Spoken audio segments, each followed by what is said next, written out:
Hey everyone, it's the Koopa Man. A question popped into my head recently. Is it okay for fanfictions to deviate from the canon that they're a fanfiction of? And the answer is yes.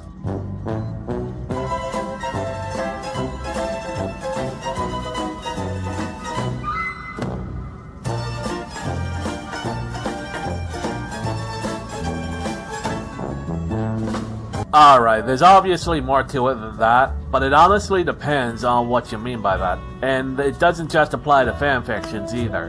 In mass media franchises like Star Wars or Halo, there are examples of supplemental materials like the books and comics, having events that contradict the primary canons of the movies and games respectively. We discussed this in my video about canons that I'll link right here, but to make a long story short, canon typically works in tiers based on how far removed from the original source and creator a work is. But that isn't to say that those adaptations or even fanfictions that deviate from canon in one way or another are automatically invalidated.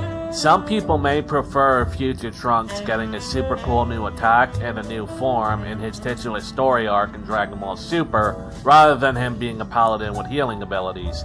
It doesn't change the fact that Toriyama worked on the latter more than the former, but it doesn't make Toei's fanfiction of Super have less of a right to exist. In an age where anyone can write, draw, create, and share their work, which includes fan media works, one must learn that different people have differing opinions on how certain stories should be told, and that's okay. Just as long as it's understood that the final say on how the story was told is up to the original author. And again, we discussed this before in the What is Canon video. But that being said, in adaptations and fan media, there are points where you can go too far.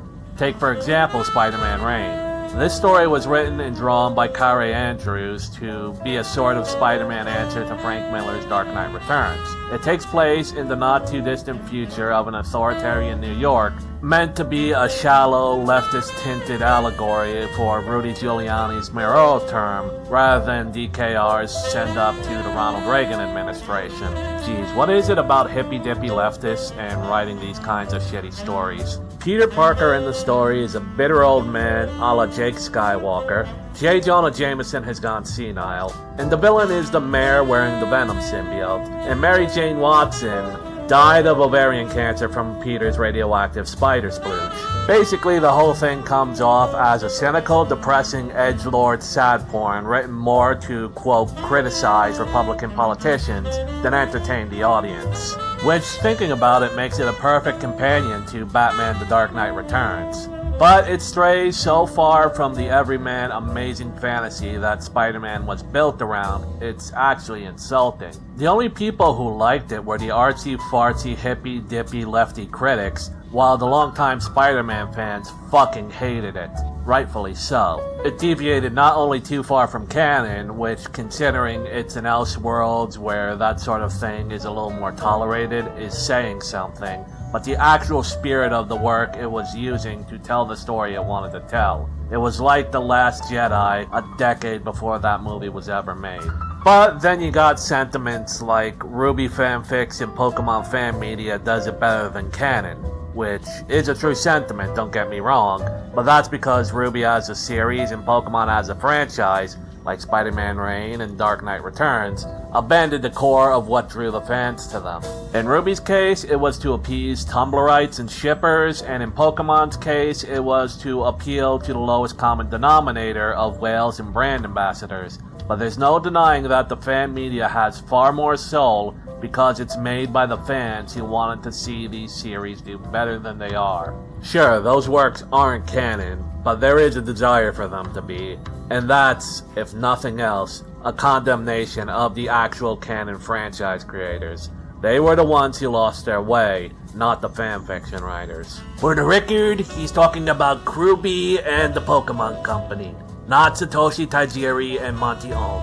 The thing about deviating from canon in fan works and adaptation is that it is acceptable, but only as long as the core heart of the work being adapted is untouched. The X-Men and Spider-Man 90s cartoons are another example of this. As adaptations, they're horrible, but they're also practically perfect.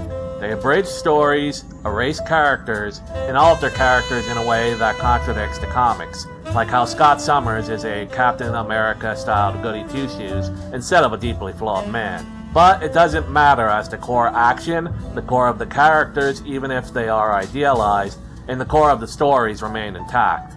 The same can be said for Batman and Superman's animated series, which had changes that were so good they were adapted into the comics.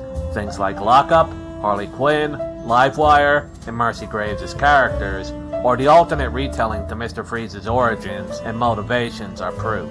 But the core of what made Batman and Superman was there, and expanded into the greater DC universe in Justice League and Justice League Unlimited. But speaking of Justice League, that brings us to the storyline regarding the Justice Lords, as well as the game series Injustice. In both storylines, the Justice League go from a super-heroic peacekeeping force to authoritarian dictators with Superman at the head. In the former, the Justice Lords, it happens quite suddenly after Lex Luthor kills the Flash and nearly gets the entire world nuked, leading to Superman vaporizing him with heat vision in the Oval Office. After that, the Justice League are in full agreement that there was no better way and decide to implement their own rule of law as God Kings. In Injustice, it's a bit different. Superman doesn't just vaporize the president and declare himself God Emperor. Instead, the Joker nukes Metropolis and tricks Superman into killing his pregnant wife Lois Lane. This causes Superman to, in the moment, kill the Joker. And from there, it's a series of events seen through the tie-in media that show Superman's fall wasn't sudden like Justice Lord Superman, but a practice in incrementalism. And events kept causing him and his regime to slip and slide down that slippery slope. Furthermore, the other heroes don't all just fall in line. There are disagreements on whether or not the authoritarian dictatorship is the right thing or not, leading to Batman forming his hero insurgency.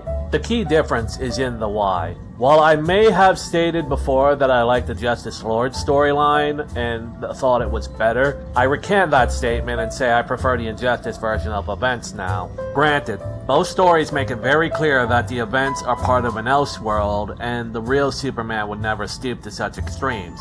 It's for this reason why both are able to get away with this storyline that otherwise be outright heretical. That's the thing, really. If a character in a fanfiction or adaptation is going to deviate that far, you gotta show how it happened. And it has to be believable. I can more readily believe that Superman would snap after the Joker decided to trick him into murdering his wife, his city, and his unborn child all in the same day. You'd probably do the same. But turning Lex Luthor into some smoked sausages on the floor after he says, "Hey, we do this cycle a lot, don't we?" isn't enough to convince me that Clark wouldn't have gone, "Sure, Lex, get in the paddy wagon." And the fact that Injustice showed that the One Earth regime didn't just happen overnight also helps. More so because there's obvious disagreements within the planet and the Justice League over this decision. Moving to another example, the Dragon Ball video games have what-ifs that do this as well. My favorite example being the Budokai Tenkaichi 2 one, where Piccolo manages to defeat Raditz, which causes him to lose some of his memories, except for that Goku is his brother, and actually bond with his brother and Z Fighters before remembering his past, his mission, and the other two Saiyans. The explanation that Raditz's morality was altered by an exploding Cyberman to the head is plausible, as Goku lost his pre-Earth memories in a very similar manner. But the core of the story is still there. Goku is still Goku, Piccolo is still evil because the motivation that pushed him to change his heart didn't occur, and it ends with Raditz sacrificing his life so Vegeta and Nappa don't destroy the Earth looking for the Dragon Balls. There is a cohesive narrative flow to it that allows the story to be told by the characters rather than by the hand of the all-powerful writer, so to speak. It's what makes what-ifs like those so interesting, as a good writer has to think about how the characters would act and react to certain situations, more so than forcing them to act a certain way. Examples of works that do force the characters to act a certain way for the story to be told are Ultimate Marvel, which modernized the characters and put a bunch of them in high school, and made it all cringe to fulfill Bendis' fantasies, Zack Snyder's DCEU, which was just a depression porn that forced Superman and Batman into situations that turned them into killers. Death Note Netflix, which used the names of the characters from the manga and literally nothing else, and even then not really. The Resident Evil movies, which were just promotional material for the director's wife who played the main character, Alice Sue, and anything Ken Penders ever wrote about Sonic.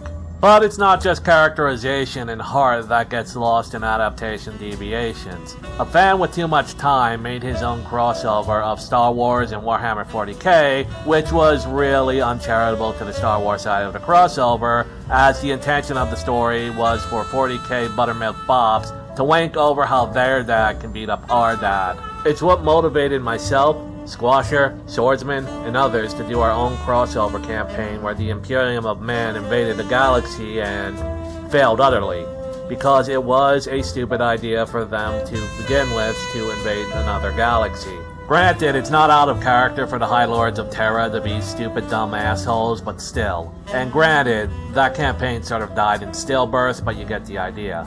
Crossover versus media is where canon deviations occur the most because writers tend to have favoritism bias towards one direction or the other. Particularly in fandoms like Warhammer 40k, where there are fans who unironically believe Astartes are 20-foot tall super soldier badass giants and not humans plus who can be killed by Gretchens with dinky pistols. Which just leads to the question of, if you don't care to give the fair due to the canon, the characters, or the story of the other half of the crossover, why are you even bothering to begin with? The same can be said for canon deviations that occur in adaptations and media that fall along the same mindset. Why write fanfiction for a work you hate, basically? And that's really the kicker. If you don't like something, why write fanfiction for it in the first place? Why take the job of adapting He-Man to Netflix if you're on record hating the series and thinking it a bit stupid and fruity? It shows that you're only approaching the work out of bad faith, and that's not fair to people who do enjoy the franchise. You're depriving them of their enjoyment at the cost of your own schadenfreude, and that's just selfish and terrible. So basically, if you're adapting a work or writing a fanfiction for something you enjoy, the deviations you make from canon won't be as damaging as long as you remember the core of what makes the story one that you love. Other than that, go nuts. I've done my own crossovers and fanfic settings that deviate from the source material. I even made some of my own original characters for them. The key is to never take yourself too seriously, and if you're gonna make a change, you have to have the argument ready for why you're making the change. Not everyone will agree with you, but it's still your story at the end of the day, even if it's a story that uses someone else's story as a springboard. So play nice. Anyway, this has been the Koopa Man. If you like this video, leave a like and subscribe as it helps my channel grow. If you have other examples of canon deviations, be they good or bad, talk about them in the comments. Be sure to check out my other videos, and until next time, game on.